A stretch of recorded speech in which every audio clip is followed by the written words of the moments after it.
সঙ্গমস্থল। এদিকে সাগর আসছে, এই নদী সাগরের সঙ্গে মিশে যাচ্ছে।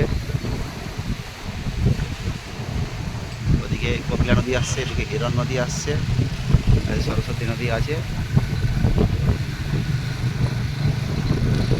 তো জানি না আপনারা তো হাঁটতে পারবেন কিনা, তো আমরা হাঁটতে হাঁটতে ভিতরে ভিতরে চলে আসছি রাস্তাগুলো।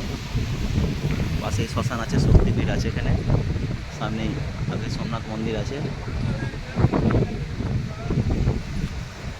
রাম মন্দির আছে, পতাকা উঠছে। সব মিলে একদম দিব্য অপরাকিত সুন্দর চিন্ময় স্থান।